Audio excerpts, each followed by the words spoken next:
샬롬 할렐루야. 요한복음 14장 16절. 내가 아버지께 구하겠으니 그가 또 다른 보혜사를 너희에게 주사 영원토록 너희와 함께 있게 하리니. 아멘. 요한복음 16장 7절. 그러나 내가 너희에게 실상을 말하노니 내가 떠나가는 것이 너희에게 유익이라. 내가 떠나가지 아니하면 보혜사가 너희에게로 오시지 아니할 것이요 가면 내가 그를 너희에게로 보내리니. 아멘. 사도행전 2장 1절에서 4절. 오순절 날이 이미 이름에 그들이 다 같이 한 곳에 모였더니 후련히 하늘로부터 급하고 강한 바람 같은 소리가 있어 그들이 앉은 온 집에 가득하며 마치 불의 혀처럼 갈라지는 것들이 그들에게 보여 각 사람 위에 하나씩 임하여 있더니 그들이 다 성령의 충만함을 받고 성령이 말하게 하심을 따라 다른 언어들로 말하기를 시작하니라. 아멘. 제목은 성령이 도우시는 신앙입니다.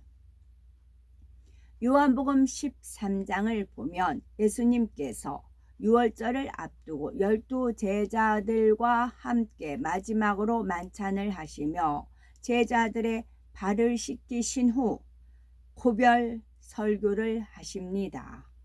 이때 시몬 베드로가 주여 어디로 가시나이까 하고 묻지요. 예수님은 나의 가는 곳에 네가 지금은 따라올 수 없으나 후에는 따라오리라 하십니다. 이어지는 14장에서는 가룟 유다의 배신, 베드로의 부인, 예수님의 죽음에 관한 예고를 접하고 불안과 공포에 떠는 제자들을 위로하시지요. 너희는 그 마음에 근심하지 말라. 내 아버지 집에 거할 곳이 많도다. 내가 너희를 위하여 저소를 예비하러 가노니 내가 다시 와서 너희를 내게로 영접하여 나 있는 곳에 너희도 있게 하리라 말씀하십니다. 그러나 제자들은 어디로 가신다는 것인지 이해하기가 어려웠지요. 또 자신들과 늘 함께 말씀을 가르치고 동고동락한 예수님께서 떠나신다고 하니 걱정이 되었습니다. 이런 제자들의 마음을 아시고 예수님은 제자들을 고아처럼 버려두지 않으며 보혜사 성령을 보내주겠다고 약속하시지요. 보혜사란 한자 어이지요. 지킬 보자, 은혜 해자, 스승사 자로서 성도들을 보호하고 돕는 성령을 지칭합니다. 예수님께서는 제자들에게 성령이 어떻게 도우시는지 그 역할에 대해서도 조목조목 가르쳐 주셨지요. 그 당시에는 다 이해할 수가 없었지만 오순절 성령 강림 사건 이후 제자들은 예수님의 말씀을 하나하나 깨우칠 수가 있었습니다. 주님께서 부활 승천하신 후 약 120명쯤 되는 성도들이 예루살렘에 모여서 기도할 때 보혜사 성령이 임하였지요. 이후에 성도들은 충만한 신앙생활을 할 수 있었고 초대교회에 폭발적인 부흥이 일어났습니다. 사도들을 비롯하여 초대교회 일꾼들은 성령의 능력을 힘입어 복음을 활발하게 전했지요. 성령이 도우시는 신앙생활을 하려면 어떻게 해야 될까요? 첫째는 내 안에 계신 성령을 믿고 의지해야 합니다. 두 번째는 성령께서 깨우쳐 주시는 선의 말씀을 무시하지 않아야 하지요. 세 번째는 성령의 인도를 따라 하나님의 뜻대로 살기 위해서 노력해야 합니다. 성령이 도우시는 신앙생활을 하려면 내 안에 계신 성령을 믿고 의지해야 하지요. 사도행전 2장 38절에 너희가 회개하여 각각 예수 그리스도의 이름으로 세례를 받고 제3을 얻으라. 그리하면 성령을 선물로 받으리니 말씀하십니다. 누구든지 예수 그리스도를 영접하여 값없이 제3을 받고 자신의 죄를 깨달아 철저히 회개하면 하나님께서는 마음 안에 보혜사 성령을 선물로 보내주십니다. 우리 눈에 보이지는 않지만 보혜사 성령은 우리 마음 안에 분명히 살아 계심을 방언 등 각종 은사를 통해 여러 증거로 나타내 보여주시지요. 성령의 충만함을 입은 사도들은 권세 있는 말씀으로 단번에 수천 명도 회개시키고 주 예수의 이름 앞에 굴복시켰습니다. 성령의 능력으로 안진뱅이를 일으켜 세우는 등 성령이 실제로 존재하신다는 증거를 나타내 보였지요. 우리가 예수 그리스도를 주님이라 하나님을 아바 아버지라 부르며 예배하고 기도하며 찬양하는 것도 마음 안에 계신 성령이 믿음을 주시기 때문입니다. 어떤 분은 내 안에 정말 성령이 계신가? 내가 이런 죄를 범했는데 왜 성령이 소멸된 것은 이런 죄를 범했는데 성령이 소멸된 것은 아닌가? 라고 걱정합니다. 그러나 강팍하여 말씀을 의심하고 판단 정죄하는 길가밭의 마음이 아니라면 대부분 성령을 받습니다. 설령 죄를 지었어도 대부분의 죄는 회개하고 다시 말씀 안에 살고자 노력하면 용서해 주시기 때문에 성령이 쉽게 소멸되지는 않지요. 그러므로 성령이 도우시는 신앙생활을 하려면 내 안에 성령이 계심을 믿을 뿐 아니라 성령을 신뢰해야 합니다. 보혜사 성령이 나를 도와주시는 분임을 믿고 늘 의지해야 하지요. 세상을 쫓는 옛사람의 모습을 벗어버리고 하나님의 뜻대로 살아야 하는 것입니다. 때로는 내가 할 수 없고 이해가 잘 되지 않은 때도 있지요. 이럴 때 성령의 도우심을 믿고 의지하면 내가 할 수 없는 것도 할 수 있고 할 수 없는 것은 알게 해 주십니다. 두 번째는 성령께서 깨우쳐 주시는 선의 말씀을 무시하지 않아야 합니다. 이 선의 말씀이 선물이에요. 선물, 선의 말씀. 보혜사 성령은 성경 말씀을 통해 또는 성령의 음성으로 선에 대해서 깨우쳐 주시지요. 그런데 깨우쳐 줘도 나에게 해당하는 말씀이 아니다 하며 마음문을 닫아버리며 깨달을 수가 없습니다. 그러니 선한 마음을 이룰 수도 없고 믿음도 성장하지 않으니 제자리 걸음만 하게 되지요. 나는 영적인 사랑, 선, 성령의 열매 등 영의 마음을 이루어야 할 말씀을 들어서 압니다. 이때 성령은 이러한 말씀을 통해 최고의 선과 장성한 믿음의 분량을 이루는 길을 깨우쳐 주시며 천국 새 예루살렘에 가는 길도 인도해 주십니다. 그러면 우리는 모든 말씀을 내 자신에게 주시는 말씀으로 받으시는지요? 아니면 저렇게 높은 차원의 선과 믿음의 행함은 아직 내 능력으로는 할 수 없다라며 단정해 버리지는 않으시는지요?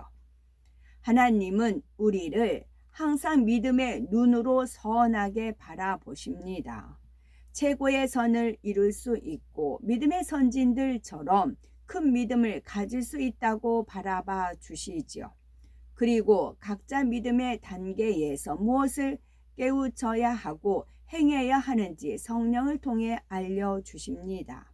그런 다음에는 자신이 깨달은 것을 행할 수 있도록 자상하고 섬세하게 성령을 통해 인도해 주시죠. 그런데 성령께서 아무리 깨우쳐 주셔도 무시하는 경우들이 있습니다. 성령은 하나님의 사랑이 얼마나 큰지를 늘 깨우쳐 주심으로 우리도 하나님을 사랑해야 함을 알려주시죠. 로마서 5장 5절에 우리에게 주신 성령으로 말미암아 하나님의 사랑이 우리 마음에 부은 바 되미니 하셨지요. 이런 성령의 역사를 따라 하나님의 사랑을 믿어드리는 것이 바로 선입니다. 어떤 사람은 나는 아직 하나님의 사랑을 느껴보거나 체험하지 못해서 하나님을 사랑할 수 없다 하며 하나님의 말씀을 외면합니다. 이는 하나님과 원수인 육신의 생각을 동원해서, 원수가 육신의 생각이 하나님과 원수예요. 하나님의 원수는 원수마귀 사단 루시퍼라고 하지요. 원수마귀 사단, 원수 마귀 사단 루시퍼. 루시퍼의 생각이 사단이에요. 이 사단이 행함으로 나오는 것이 마귀예요. 그래서 하나님과 원수가 된다고요. 누구를 미워하는 마음이 들었어요. 그거는 원수마귀 사단의 역사를 받아서 미워한다는 생각이 딱 들었어요. 저 사람 싫어. 나하고는 코드가 안 맞아. 왠지 싫어. 왠지 거부 반응 일어나. 그런 느낌이 가졌어요.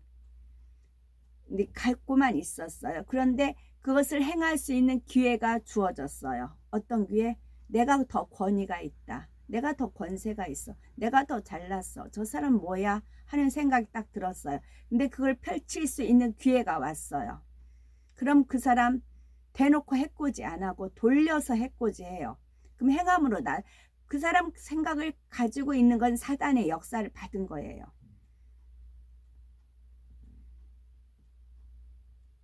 가룟 유다가 그러잖아요. 사단의 역사를 받아서 이게 자리 잡았어요. 그래서 예수님을 팔고자 하는 생각이 마귀가 줘서 그걸 가지고 행했잖아요. 그와 같아요. 그래서 행함으로 나타난 건 마귀 짓이에요.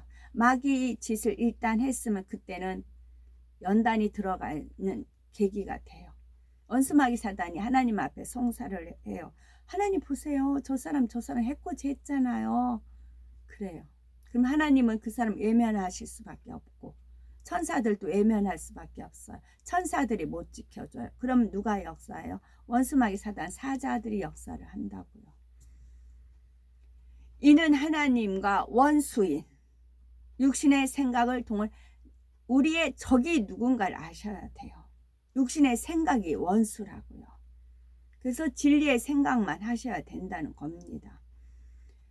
하나님과 원수인 육신의 생각을 동원해서 선의 말씀을 무시하는 행함이지요.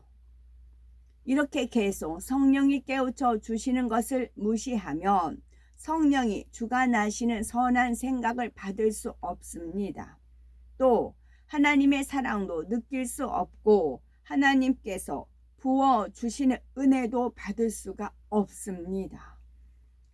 다른 예로 성령께서는 하나님 말씀으로 새 예루살렘에 갈 수 있는 길을 가르쳐 주십니다.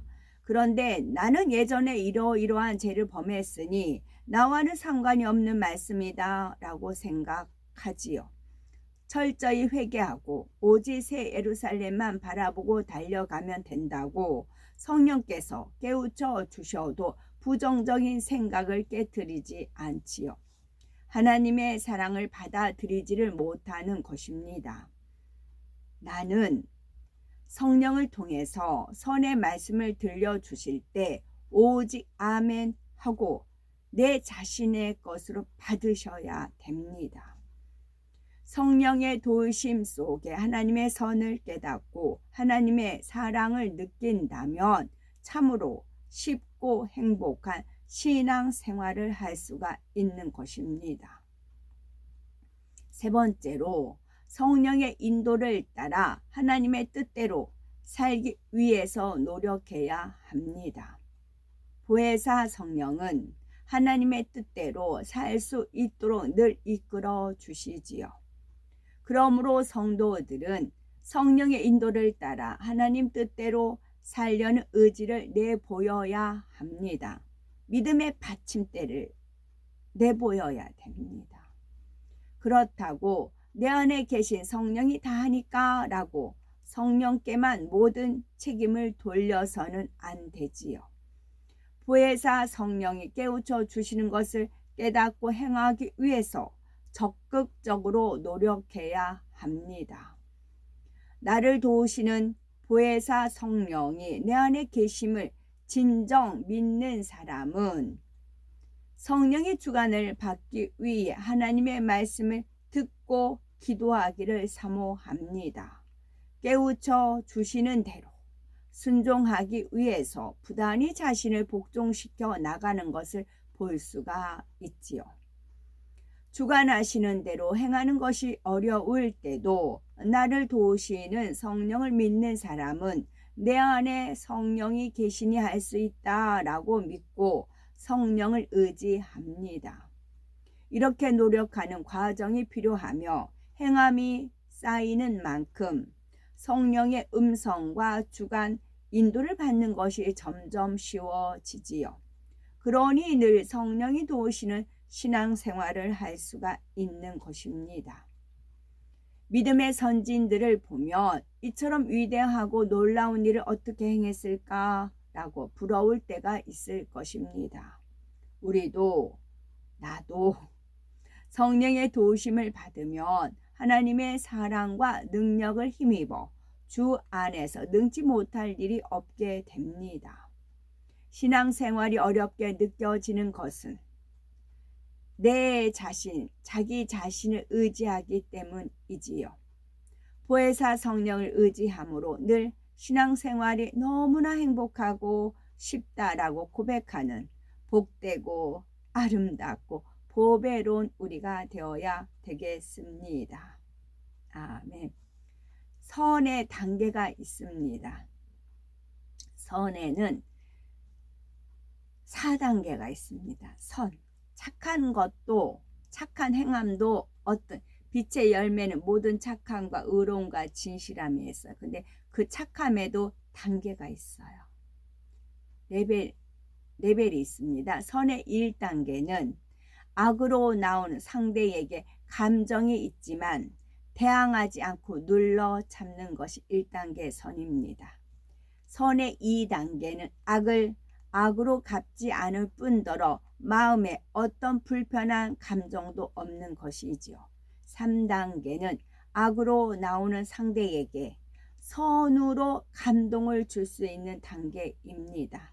4단계는 악으로 나오는 상대를 위해서 생명도 줄 수 있는 최고의 선이지요.